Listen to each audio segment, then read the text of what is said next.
Amar a Dios, amar al prójimo, ser como Cristo es mi destino. Guía mi corazón, oh Jehová, por tus caminos, amándonos por la palabra de Dios. Amar a Dios, amar al prójimo. Seré como Cristo es mi destino. Guía mi corazón, oh Jehová, por tus caminos, amándonos por la palabra de Dios. Esto es amándonos por la palabra de Dios. Soy tu servidor en Cristo, Eric Martínez. Ya sabes, haciendo un recorrido por la bendita palabra de Dios para que conozcamos cada día más juntos a Dios Padre y a nuestro Señor Jesucristo, porque esta es la vida eterna, conocerlos a ellos para vivir como ellos desean que nosotros vivamos, porque es provechoso para nuestras vidas. Antes de tocar el tema que hoy nos atañe, súper poderoso, edificante y lleno de sabiduría celestial, vamos a un cántico de estos que Dios me regala. Si un día mi aflicción es grande y no puedo verte, abrázame muy fuerte y hazme estremecer para oír tu voz atentamente y el fuego de tu luz me encienda otra vez. Convénceme, Señor, desde un torbellino.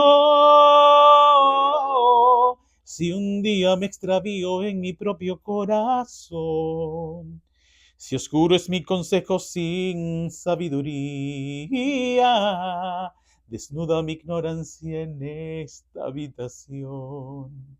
Óyeme, te ruego, hablaré, te preguntaré, solo tú me enseñarás para poder declarar como tu siervo Job de oídas te había oído, mas ahora mis ojos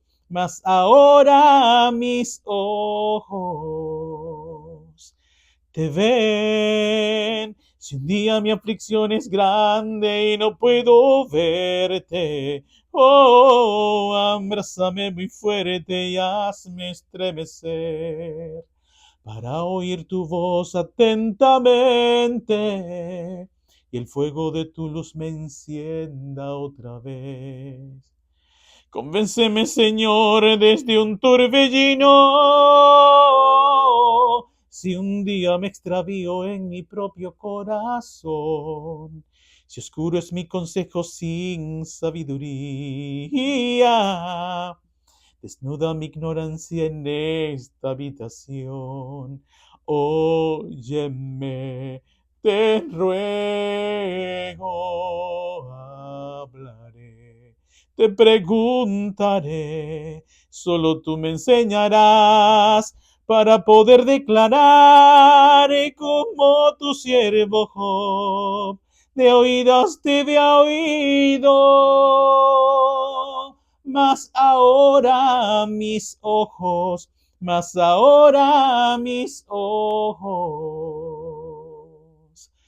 te ven, mas ahora mis ojos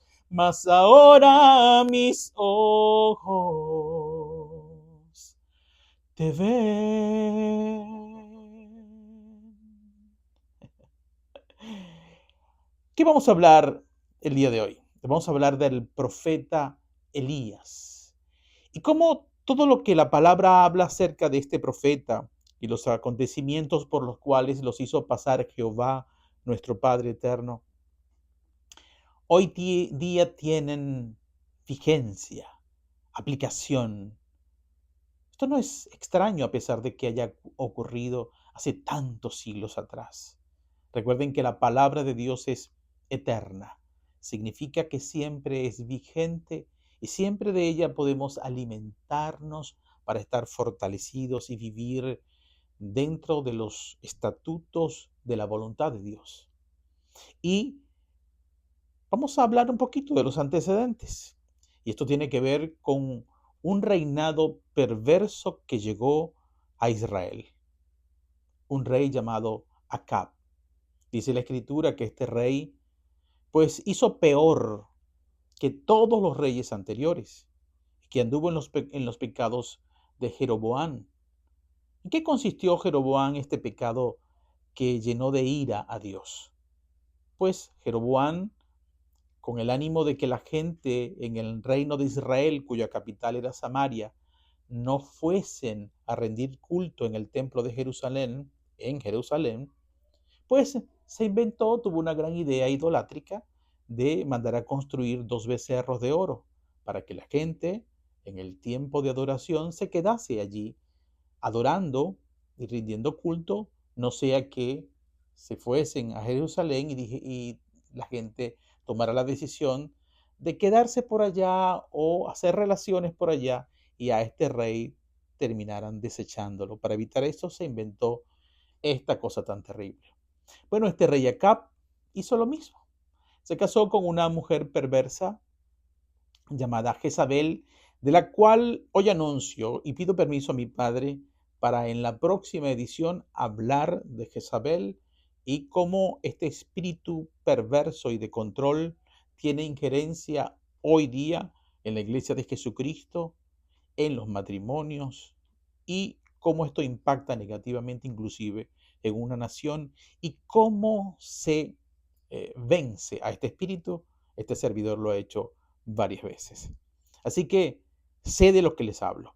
Pero este hombre se casa con esta mujer perversa de otra nación y por causa de complacer a esta mujer, él pues empieza a servirle, a adorar a estos ídolos, entre ellos Baal, un dios de esa región de Sidón, y a Acera inclusive levanta dentro de Israel templos para rendirle culto a estos ídolos perversos. Y por supuesto, Dios se enoja. Y dentro del marco de su justicia, empieza a tomar decisiones. Y una de ellas es levantar a un profeta de la tierra de Galaad llamado Elías. Y le dice que se presente delante del rey Acab. Y Elías obedece a Dios en todo lo que Jehová le ordena. Y recordamos las palabras que le dice Elías: vive Jehová en cuya presencia estoy, que no lloverá sobre la tierra, ni habrá rocío, sino por mi oración. Es decir, Elías oró para que no lloviese y no llovió a partir de entonces en Israel en los próximos 3 años y medio. Ahora, ¿por qué esta orden de venir sequía?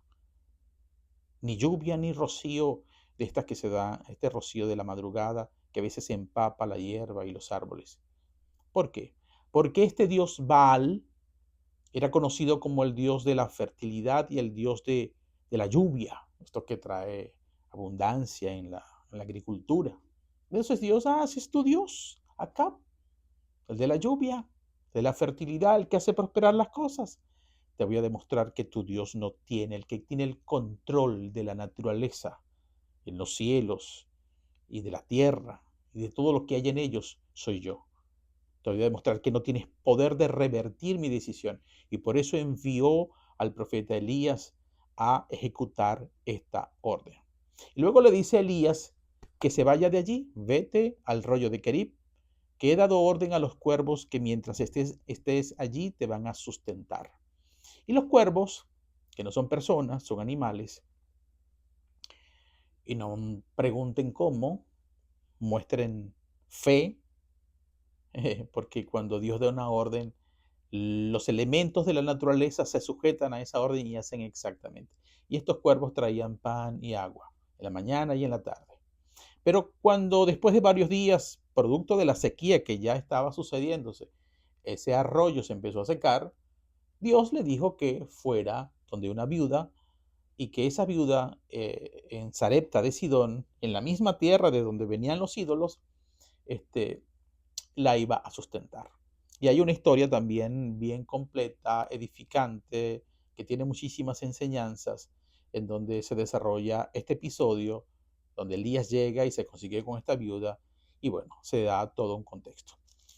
Luego de pasado un tiempo, pasaron los 3 años y medio, y este rey Acab tenía a un mayordomo, y le dice, mira, vamos a repartirnos la nación de Israel, tú te vas a ir por un camino, yo me voy por otro, a ver si conseguimos alguna fuente de agua, arroyo, río, donde podemos tener agua y hierba para darle a las bestias, para que no nos vayamos a quedar sin bestias. Y este mayordomo Abdías, dice la escritura, que era temeroso de Jehová, porque cuando Jezabel, que producto de su idolatría y de su perversidad, ordenó la muerte de muchos sacerdotes de Jehová, y entonces este Abdías protegió a 100 de estos sacerdotes de Jehová, profetas de Jehová, y los escondió en cuevas de 50 y 50 y los sustentaba con pan y agua. Estando haciendo el recorrido, este mayordomo de Acab, pero que era temeroso de Jehová, se consigue en uno de esos caminos a Elías. Y Elías le dice, después de sorprenderse, Elías le dice, ve con Acab y dile que he aquí estoy, y que quiero verlo. Y Abdías, en un lenguaje actual, sí, cómo no, que yo voy a ir a hacer eso. ¿No ves que si yo voy ahorita y le digo que tú estás aquí, habiéndote mi señor, el rey Acab, mandado a buscarte por todas partes en el reino y en otros reinos, e hizo jurar a otras naciones y otros reinos que no te habían visto, y resulta que yo te veo y voy y le digo, y cuando él venga de regreso a encontrarse contigo, tú no estás, me va a matar. No, no me hagas eso, yo soy temeroso de Jehová. No, no me digas eso, Señor.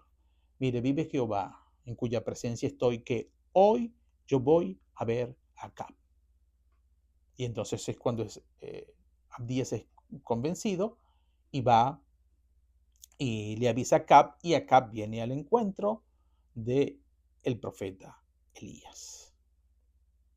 Entonces, este profeta, a partir de aquí, este rey Acab, a partir de este punto es donde vamos a leer la escritura eh, para que entendamos cosas que hoy nos quiere enseñar el Señor, además de lo que ustedes ya captaron en este breve antecedente o contexto. Y dice la escritura en el capítulo 18 del primer libro de Reyes, a partir del verso 20, y cito la escritura así. Entonces Acab convocó a todos los hijos de Israel. Porque el punto previo a esto es que Elías le dice a Acab, convócame, reúneme a todo el pueblo. Mire, con autoridad profética le habla a un rey y el rey le hace caso. Ya vamos a hablar de esto. Y me convocas en el Monte Carmelo a todo el pueblo, a los 450 profetas de Baal y a los 400 profetas de Acera que se sientan en la mesa de Jezabel. A toditos me los convocas allí. Y entonces comienzo a leer.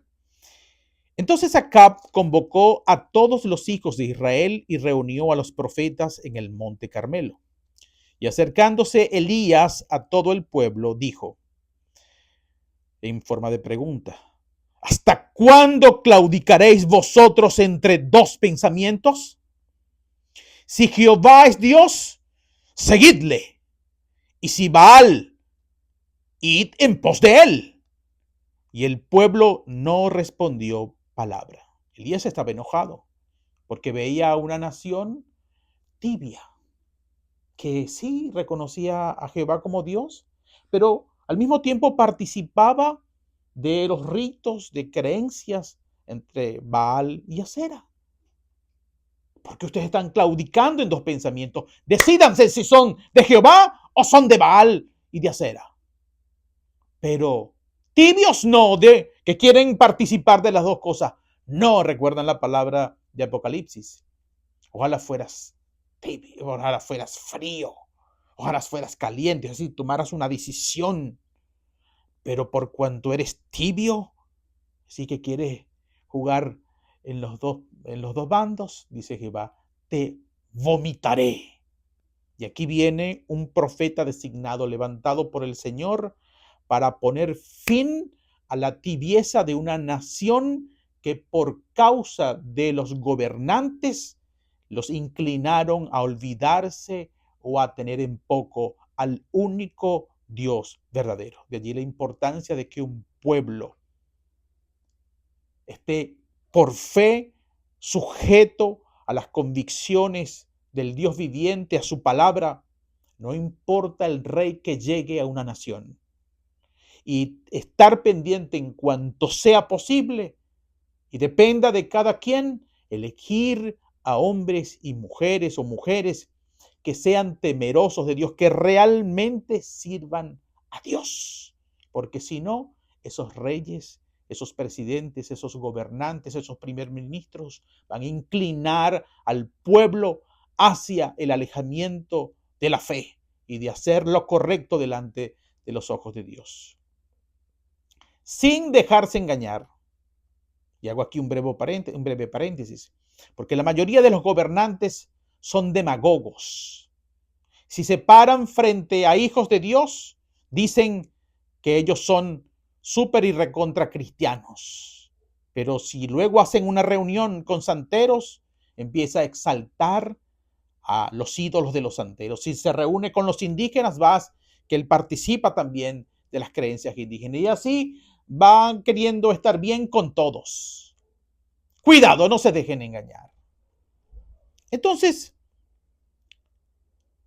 Elías, porque Dios le hace ver esto, se da cuenta que la nación estaba perdida en cuanto a la fe. Y él venía a traer un acto ordenado por Dios para poner fin a estos dos pensamientos incompatibles entre sí. Y Elías en el 22 volvió a decir al pueblo: solo yo he quedado profeta de Jehová, mas de los profetas de Baal hay 450 hombres. Una desproporción importante, ¿no? Désennos pues 2 bueyes y escojan ellos uno, los 450 profetas de Baal, escojan un buey y córtenlo en pedazos y pónganlo sobre leña, pero no pongan fuego debajo. Y yo prepararé el otro buey y lo pondré sobre leña y ningún fuego pondré debajo. Invocad luego vosotros el nombre de vuestros dioses, y yo invocaré el nombre de Jehová, y el Dios que respondiere por medio del fuego, ese sea Dios. Y todo el pueblo respondió diciendo: bien dicho. Entonces Elías dijo a los profetas de Baal: escogeos un buey y preparadlo vosotros primero, pues que sois los más, e invocad el nombre de vuestros dioses, mas no pongáis fuego debajo. Y ellos tomaron el buey que les fue dado y lo prepararon e invocaron el nombre de Baal desde la mañana hasta el mediodía, diciendo: Baal, respóndenos. Pero no había voz ni quien respondiese. Entre tanto, ellos andaban saltando cerca del altar que habían hecho. Y aconteció al mediodía que Elías se burlaba de ellos, diciendo: gritad en alta voz, porque Dios es ese Baal de ustedes. Quizá está meditando o tiene algún trabajo o va de camino. Tal vez duerme y hay que despertarle. Y ellos clamaban a grandes voces y se sajaban con cuchillos y con lancetas conforme a su costumbre, hasta chorrear la sangre sobre ellos. Pasó el mediodía y ellos siguieron gritando frenéticamente hasta la hora de ofrecerse el sacrificio, pero no hubo ninguna voz ni quien respondiese ni escuchase. Entonces dijo Elías a todo el pueblo: acercaos a mí. Y todo el pueblo se le acercó y él arregló el altar de Jehová que estaba arruinado. Oído el tambor. Y tomando Elías 12 piedras, conforme al número de las tribus de los hijos de Jacob, al cual había sido dada palabra de Jehová diciendo, Israel será tu nombre. Edificó con las piedras un altar en el nombre de Jehová. Después hizo una zanja alrededor del altar en que cupieran 2 medidas de grano. Preparó luego la leña y cortó el buey en pedazos y lo puso sobre la leña. Y dijo, llenad 4 cántaros de agua y derramadla sobre el holocausto y sobre la leña. Y dijo, hacedlo otra vez, y otra vez lo hicieron. Dijo aún, hacedlo la tercera vez, y lo hicieron la tercera vez. De manera que el agua corría alrededor del altar y también se había llenado de agua la zanja.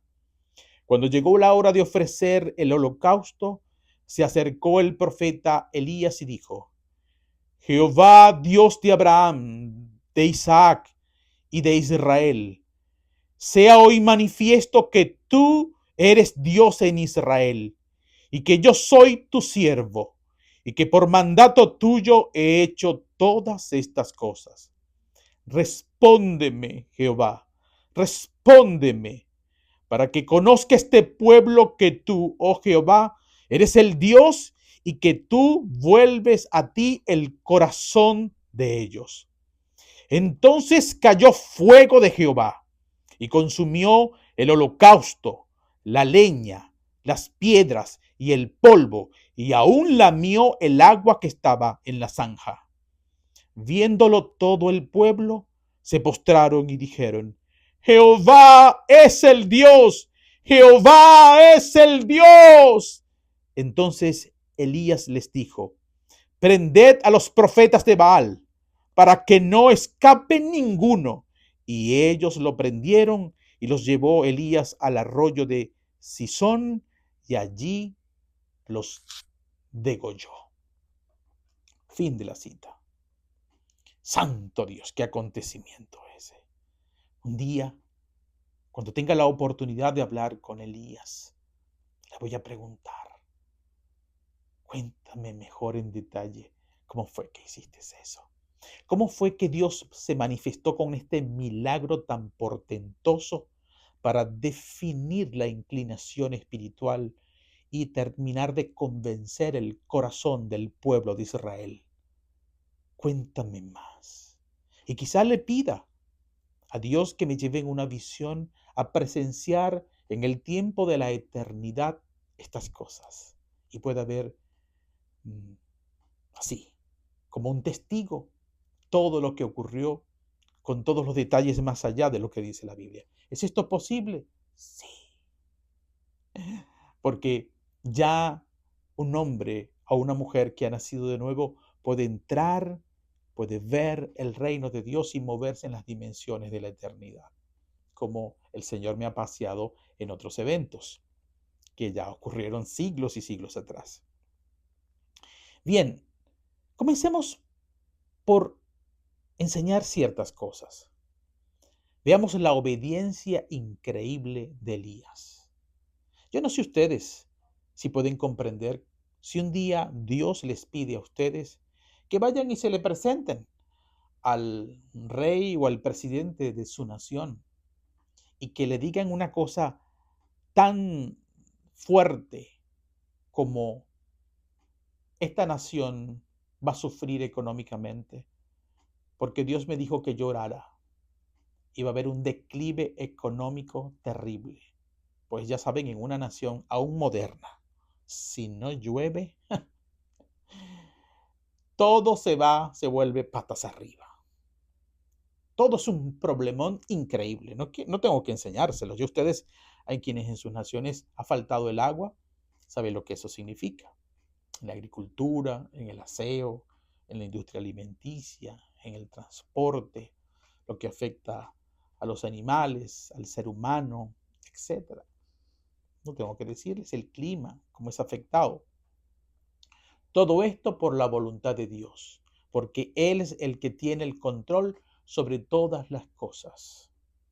Y todo esto respondiendo al comportamiento de maldición de reyes que abiertamente enojaron a Dios, lo provocaron a ira con comportamientos tan terribles como uno de los pecados que más odia a Dios, la idolatría, es decir, el seguir a dioses que ni siquiera son dioses, que no son nada, que no ven, que no hablan, que no se mueven, que no sienten, que no oyen. Y esto habla de un primer punto. Elías, por orden de Jehová de los ejércitos, promueve un enfrentamiento espiritual, una guerra espiritual literal aquí en la tierra de los vivientes. Si esto siempre lo va a promover Dios, levantar guerreros de Dios por amor a su pueblo.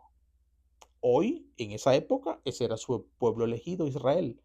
Hoy, su pueblo no está determinado geográficamente dentro de límites territoriales. No, es una nación santa que está dispersada en toda la tierra, conformada por todos aquellos que se han constituido, no por voluntad de ellos, sino por voluntad de Dios, en hijos de Dios, por haber recibido y creído en nuestro Señor Jesucristo.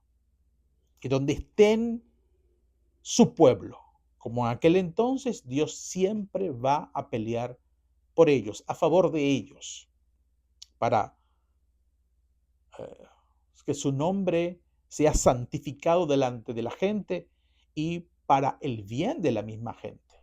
No solamente lo hace Dios por él mismo. Y luego, este enfrentamiento se trata de una lucha entre lo que siempre ha existido, una lucha entre la verdad y la mentira, regentada por el padre de la mentira, el diablo. La verdad de Dios. Elías representaba la verdad. Y estos profetas de Baal, con la anuencia de este rey perverso y de la esposa de este rey Jezabel, estaban operando abiertamente en una nación sin ninguna clase de restricciones. Pero llegaría Jehová a través de este profeta Elías a ponerle un freno a todo ese sistema religioso, litúrgico y de maldición que trajeron estos profetas de Baal. La verdad contra la mentira. La fe genuina contra una religiosidad vacía, que no significa nada, que solamente trae muerte y que te separa de Dios. Se trata siempre de un enfrentamiento. Sabemos, dice el Señor, que no tenemos lucha contra carne ni sangre, sino contra principados, potestades, gobernadores de las tinieblas y huestes de maldad en las regiones celestes. Lo mismo ocurrió en aquel momento. Y entonces este enfrentamiento vemos cómo cuando un hombre actúa en obediencia, esto no fue algo que Elías se le ocurrió para desafiar a los profetas. Esto es Elías siguiendo instrucciones precisas de Dios. Y como lo dice él, sea notorio delante del pueblo que tú eres Dios y que yo fui enviado por ti. Yo soy siervo tuyo. Siervo, yo no hago lo que quiero, yo hago lo que mi Señor me pide. Y aquí está una distinción que hace definir quiénes somos, porque muchos a veces se nos suben los humos, sabiendo cuál es nuestra identidad en Dios, pero a veces queremos abusar de ese regalo que hemos recibido sin merecerlo y pretendemos a veces colocar a Dios en una situación difícil, pensando que es Él el que está sujeto a nosotros y no nosotros sujetos a Él.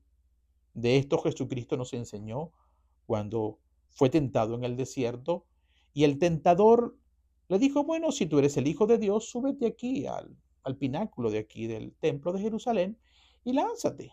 No te debe pasar nada. Porque dice la Escritura, la cual antes me habías invocado, que en el Salmo 91, que a sus ángeles, los ángeles de Dios, mandará acerca de ti para que tu pie no tropiece en piedra. No te va a pasar nada, zúmbate.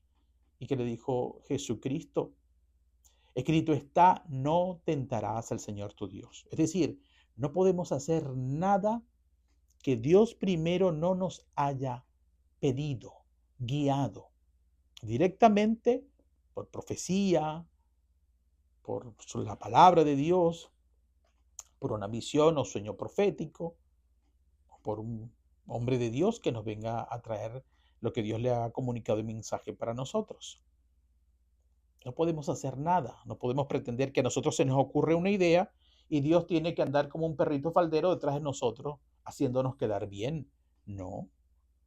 Elías tuvo este vencimiento que humilló, desbarató, hizo quedar mal a los dioses, a los baales de estos perversos e ignorantes en la fe, porque Elías estaba actuando bajo sujeción.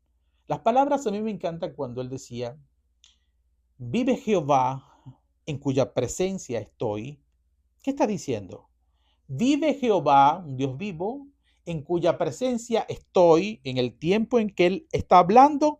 No está hablando Él, sino que Dios está presente en Él, su espíritu está en Elías y Elías está hablando, actuando porque el espíritu de Jehová está operando en Él. Así que no es Elías, es el espíritu de Jehová que está hablando, como dice la Escritura. No es con fuerza, no es con espada, no es con espada ni es con ejército, es con mi espíritu. Y ven ustedes cómo la palabra de Dios realmente se cumple.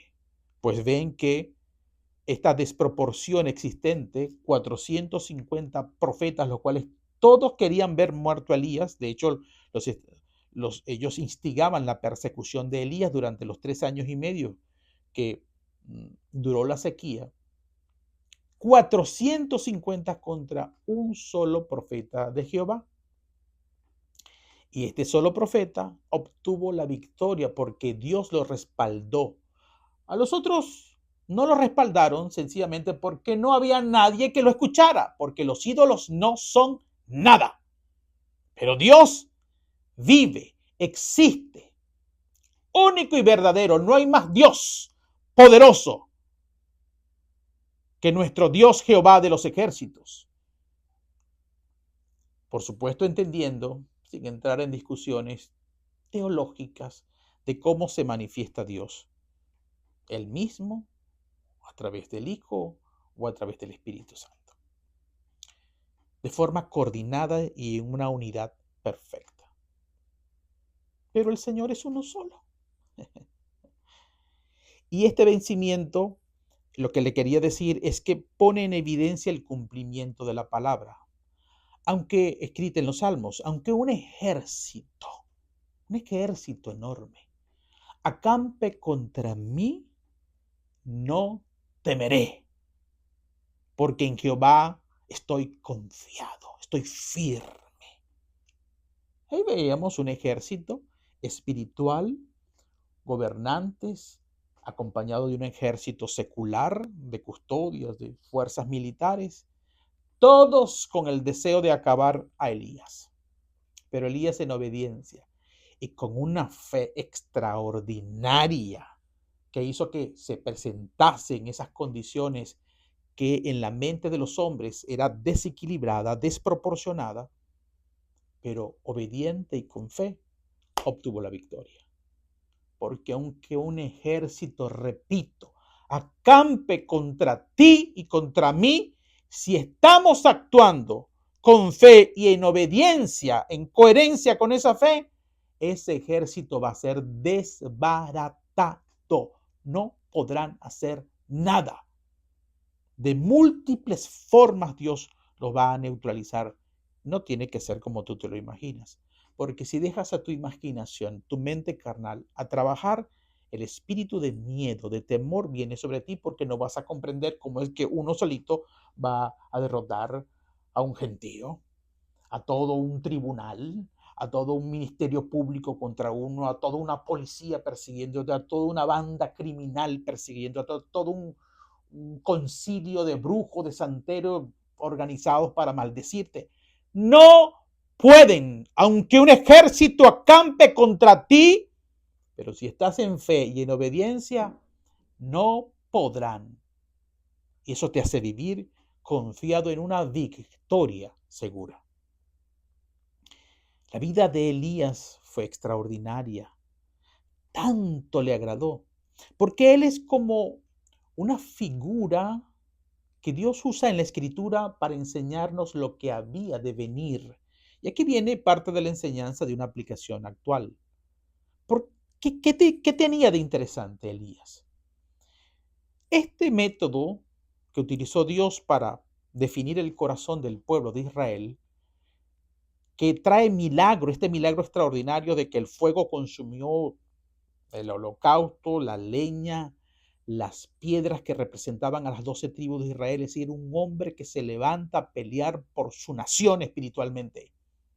¿Tú estás peleando por tu nación? ¿O lo único que estás haciendo es pedir cositas para ti? Ayúdame, provéeme, sáname. Y cuando mucho a mi papá, a mi mamá, a mis hermanos, a mi hijo, todo es dame, dame Dios, dame Dios. Pero tú estás peleando como Elías, y este es el llamado que te hago, por tu nación, contra las fuerzas espirituales que los gobiernos a veces se hacen acompañar y se sustentan, y lo que trae es maldición sobre una nación. Tú estás peleando contra esas fuerzas. Dios nos enseña que esta es una manera posible de hacerlo hoy día. Y te explico por qué. Porque Elías es una figura de lo que había de venir. Él actuaba guiado por la presencia del Dios vivo que estaba en él. Es decir, lo que hoy nosotros disfrutamos los hijos de Dios. La presencia del Espíritu de Dios, el Espíritu que procede del Padre, del Espíritu Santo en nosotros. Tenemos esa potestad, ese poder, esa sabiduría, ese querer y ese hacer para obedecer a Dios y luchar por tu nación, también por tu familia, también por ti, también por tu congregación. Pero es que el amor de Dios no está circunscrito a pequeñas cosas, a intereses egoístas y particulares. Va mucho más allá, porque no es posible que tú individualmente o tu familia esté bien mientras tus vecinos, tu comunidad, tu estado, tu nación esté mal. Imposible que se ocurra, porque te va a tocar. Y Dios no desea, no creó la tierra para que andemos en oscuridad o en tinieblas, y menos para que nosotros estemos en una actitud, digamos, sumisa o inactiva espiritualmente. Eso es cobardía. Y los cobardes no heredan el reino de Dios. Entonces Elías caminaba en el Espíritu de Dios. Se movía por el Espíritu de Dios. Y esto es lo que tenemos hoy. Y si ustedes dudan de que nosotros podemos hacer estas cosas hoy día, ustedes dirán, es que yo no soy profeta, como Elías era profeta. Usted es más que profeta. A ver, en el capítulo 11, según recuerdo de Mateo, cuando Jesucristo habla acerca de Elías, dice lo siguiente, desde el verso 8. ¿O qué saliste a ver? ¿A un hombre cubierto de vestiduras delicadas? He aquí los que llevan vestiduras delicadas, en las casas de los reyes están. Pero, ¿qué saliste a ver? ¿A un profeta? Sí, os digo, y más que profeta. Porque hablando de Juan el Bautista, y estas palabras son de nuestro Señor Jesucristo, palabras vivas, porque es de quien está escrito, he aquí yo envío mi mensajero delante de tu faz, el cual preparará tu camino delante de ti. El verso 11 del capítulo 11 de Mateo. De cierto os digo, entre los que nacen de mujer no se ha levantado otro mayor que Juan el Bautista. Miren la trascendencia de lo que está diciendo Jesucristo. Entre los que nacen de mujer, tú y yo hemos nacido de mujer, así como la mayoría de, todos los que habitamos la tierra. No se ha levantado otro mayor que Juan el Bautista. Para esta fecha en que Jesús narra esto, no había nacido desde Adán hasta esta fecha uno mayor. Bueno, Adán no, porque no fue nacido de mujer, ni Eva, pero el resto no se ha levantado espiritualmente a los ojos de Dios un ser humano mayor que Juan el Bautista. Pero, luego viene un pero para que entendamos hoy. Esto te lo está diciendo Jesucristo a ti hoy. Pero ese Juan el Bautista, mayor que todos los seres humanos que se han levantado delante de los ojos de Dios, pero el más pequeño en el reino de los cielos, mayor es que él, que Elías, que Juan el Bautista. Y yo les narro a Juan el Bautista porque Juan el Bautista, tal como está aquí escrito, él nació en el espíritu de Elías. Él es el Elías que había de venir y vino en la persona, ese espíritu en la persona de Juan el Bautista. Y está diciendo Jesús, el más pequeño en el reino de los cielos es más grande que ese hombre, Juan el Bautista, de quien les estoy diciendo que no ha nacido después de Adán para acá ningún hombre o mujer mayor que él. Pero a partir de ahora, a partir de que llegó, dice Jesús, el reino de los cielos, el más pequeñito que ha entrado en el reino de los cielos es mayor que él. Santo Dios. Imagínense la autoridad profética dada por el Rey de Gloria diciéndote, ahora tú eres más grande que Elías espiritualmente, con mayor poder. El más pequeñito. Si tú te consideras el más pequeñito del reino de los cielos, eres más grande que Elías. Y si Elías hizo eso, ¿cuántas mayores cosas podemos hacer tú y yo? Pero tienes que creer la palabra, tienes que creerle a Cristo. ¿Y por qué? ¿Y cuándo se entra en el reino de los cielos? Mejor, ¿desde cuándo se empezó a entrar en el reino de los cielos? Bueno, Jesús en el verso siguiente pone un término que define esto muy bien y dice en el 12, desde los días de Juan el Bautista, desde ese día de ese Juan que le estoy hablando, que cualquiera del reino de los cielos que entra al reino de los cielos ahora, el más pequeñito es más grande que él, dice, desde los días de Juan el Bautista hasta ahora, el reino de los cielos sufre violencia y los violentos lo arrebatan. Porque todos los profetas y la ley profetizaron hasta Juan. Y si queréis recibirlo, él es aquel Elías que había de venir. Entonces, se está entrando, algunos tienen problemas de entendimiento espiritual con esto, pensando que el reino de los cielos, hoy día, en el 2025, es que estoy haciendo este video, esto para que me escuchen mis nietos, mis tataranietos y las generaciones futuras, presentes y futuras, donde quiera que llegue este video, quiero que sepan que piensan que hoy día el reino de los cielos no ha llegado. Va a llegar cuando el Señor venga por segunda vez, lo cual es una falacia mentirosa que ya he explicado antes. El reino de los cielos, la gente está entrando desde el tiempo de Jesucristo. Juan el Bautista es el término, a partir del cual termina la ley y los profetas y comienza el reino de los cielos. ¿Y están entrando desde ese momento gente al reino de los cielos? Sí. Se los voy a demostrar por la palabra. Desde hace más de 2000 años ya está entrando gente en el reino de los cielos por haber creído en Jesucristo y hacer la voluntad del Padre por la palabra. Capítulo 23 del Evangelio de Mateo habla de esto cuando Jesús está sosteniendo digamos, una discusión acusando a los escribas y los fariseos.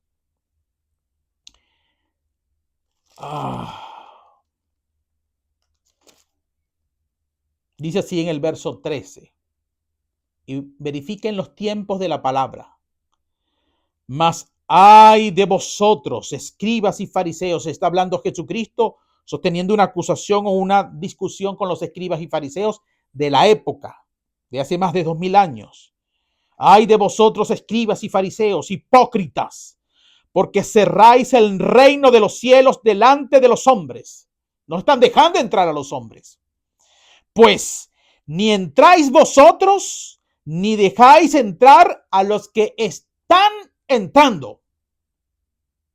Jesús está diciendo muy claramente que el reino de los cielos, desde el momento en que Él está allí, desde que Juan el Bautista terminó, puso el límite con su presencia, y a partir del trabajo, el ministerio de Jesucristo, la gente está entrando. Por eso le dice, ni ustedes entran. Le cierran, ni ustedes entran, ni están dejando entrar a los que quieren entrar. Repito, pues ni entráis vosotros, escribas ni fariseos, ni dejáis entrar a los que están entrando. Hay gente que está entrando en el reino de los cielos desde el mismo momento en que Jesucristo existía. En carne y sangre, como Jesús de Nazaret me refiero. Entonces tú tienes, y yo, una capacitación espiritual regalada por Dios para ser más grande que ese Elías que destruyó espiritualmente por su obediencia. No lo hizo él, lo hizo Dios. No es que Elías ora y ocurren las cosas, es que Elías oró porque así se lo ordenó, se lo pidió Jehová, y él oró en conformidad con la dirección, porque Dios dijo, ora para que estos reyes te respeten, y yo quito la lluvia durante 3 años y medio. Y para que sepa que yo existo y que tengo servidores en la tierra, vuelve a orar después de 3 años y medio y la lluvia llegará, para que sepan que yo soy Jehová de los ejércitos. Y ahora resulta que tú y yo, pertenecientes, pequeños del reino de los cielos, somos más grandes que Elías y podemos hacer cosas extraordinarias para detener a los gobernantes perversos y a todo este sistema ritualístico e idolátrico que le ha hecho tanto daño a nuestra nación y ha hecho que un sector importante de nuestra nación o de las naciones estén siguiendo a gobernantes que no están haciendo la voluntad de Dios. Tú tienes el poder en el Señor. Vive Jehová, en cuya presencia estoy, y haz la voluntad de Dios. Trae la justicia a tu familia, a tu ciudad, a tu estado, a tu nación, y verás cómo milagros poderosos suceden a favor de ti, de tu casa, de tu ciudad y de tu nación. Si Dios quiere, viviremos y nos seguiremos amando por la palabra de Dios. Dios te bendiga y Dios te guarde siempre.